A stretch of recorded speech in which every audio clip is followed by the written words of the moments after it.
Scott, look, I got to tell you, Scott looks like somebody hit him in the head with a 2x4. He's just not recovered. I mean, he looks awful. He worked hard out there, but he did. I mean, I know he did. He worked hard. And I heard Scott's poor Scott, he's such a jinx. So the guys one night decide to party in L.A. Yeah. Bunch of guys, and they let Scott come because they feel bad for him. You know what I mean? Okay, Let me tell the story. So they're at the hotel, some hotel, and they're having a pool party at night. Right. It was where everybody else was staying. Okay. Yeah. Over at the Bellage, I guess. Yeah. Scott's out there. Everyone's partying. They're in the pool drunk, having a great time. Scott walks out, falls. Falls down a flight of stairs. Yeah, falls down a flight of stairs. And he starts screaming, my legs, I can't feel my legs. I've fallen and I can't get up. Yeah, he couldn't feel his legs, right? So now, so they have to, so he starts screaming he needs an ambulance. Oh God. No. Call EMT. Yeah, so the hotel gets an ambulance. They come up. I don't think they ever called an ambulance, but the hotel comes up to help them. And what do? They go to everyone. You guys cannot be in the pool. They threw them out. They threw them out. They had to end the party. Scott killed the party for everyone. Yeah. Yeah, the funny thing was, Howard, so I get up there. I went down to change clothes because it was getting cold. So I come up and I see Scott laying there, and he's screaming about he can't feel his legs and stuff. I can't feel my legs. So I look up, and the rest of the party, people are just drinking and having a good time, just leaving him there, ignoring him. Nobody even knew Scott fell. It's like, look at him over there, you know? Yeah. So I'm sitting there with Doug trying to get him up. He's like, don't move me. You know, so I try and lift him up. And Scott's all mad at me, and he won't come in here. But Scott was the guy who kept, you know, I kept asking him to turn the microphones on. He wouldn't do it. He's mad at me. There were all kinds of problems over there, and I don't know exactly what went on, but every once in a while I see you yell, please turn up my mic, or please do something, and then another guy would hit a button because Scott didn't know about that button or something. The reason I get mad at you is because we'd be sitting there, right? I'd say, hey, Scott, turn up the volume or something. And then you'd say, oh, it's up all the way. And then some other dude would walk over, hit a button, and then the volume was up. Yeah. So I'd get mad at you. No, nobody would hit a button. Yeah, there were buttons being pressed. Okay. I got it on videotape. Okay. Have you slept since we got home? You look horrible. I slept all weekend, but I'm just... He still hasn't recovered. I'm a mess. You're stressed out. I'm not stressed. I'm just... Yes, you are. I'm burnt out. Why are you so burnt out? I heard you killed the entire party when you fell down, and they had to throw everyone out.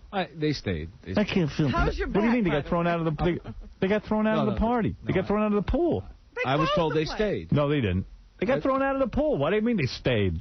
Casey, did you... No, the security guard came up and he said, look, we heard someone fell. You guys have to leave. I was there. He kicked us all out. Here's what happened. Scott's going to argue.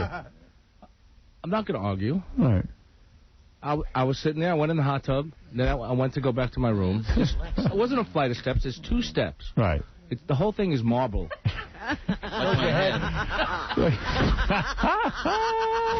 You'd think you were used to smooth surfaces. Well, dude, then be careful. Ugh, it's marble. Go ahead. I stepped down 1 step. It was all wet. Yeah. Whenever you come out of a pool and it's wet, I walk very slowly. I was walking slowly. It's like walking on ice. I wasn't running. I wasn't... What were you wearing on your feet? Nothing. Oh, wet feet. Okay. All right.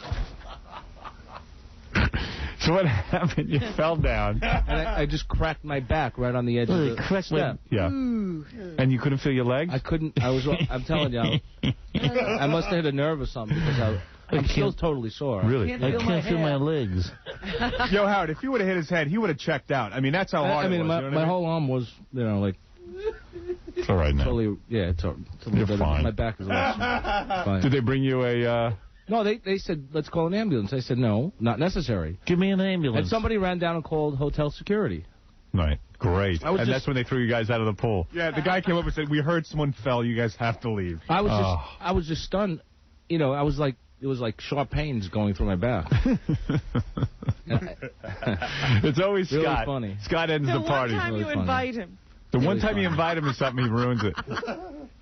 Would you have like a bunch of guys there? Everyone was drinking? Yeah, everybody was in the hot tub. We were drinking, and Scott gets out. He gets to put on a robe or something, falls on his ass, and that's the end. And then you got to sit there and attend to Scott. Yeah, I was trying to help you, bro, you know. And then there was a rumor in the hotel that Yul Brenner had fallen down. But then they found out it was Scott, and nobody cared. Yeah, they said it looks like Yul Brenner died up there. You know what the funny story that was making the rounds last week? Right? You know, so Scott had that mental meltdown when we were at E. Yeah. That's when you walked off the show. That's great. Yeah. But where did he go? Well, here's the funny part. The whole thing started because... What'd you do? Where'd you go? I went out for a cigarette. He needed a cigarette. He didn't walk off the show. The whole thing started because we were playing back that Jessica Hahn phone call. Right. And it wasn't loud enough. That's what started the whole thing. So Scott leaves. Yeah, and this is great. The other guy comes in, and he makes the phone call loud enough, and it's great. So we're all mesmerized. We listen to the phone call. All of a sudden, we realize it's low again. No. I saw Scott came back in from his cigarette. Yeah. He sat down. I was happy. You know, he cooled off. 2 seconds after Scott sits down, the tape goes low again. He touched something. I didn't. I swear I didn't touch anything. The guy walks over and then fixes it again. No, I didn't touch anything. Hey, Howard, I'm kind of a new guy around here, and I've been on a couple of these broadcasts. So, has this happened before I was here? Like, the first one was your birthday show in '98. Scott left. Right. And it was nappy. Everything was fine. And then this one, Scott left. So it's 2 out of 3 times he left. Does this happen a lot? He always leaves. Yeah. You know what Scott needs? Like this. You know how you're supposed to bleed your radiator? Yeah. You know, let a little steam out? Yeah. Scott has to blow up. And But seriously, and I don't mean this in a mean way, I love you. You know I do. I've kept you here all these years, and I've tried to get rid of you. I tell you the truth.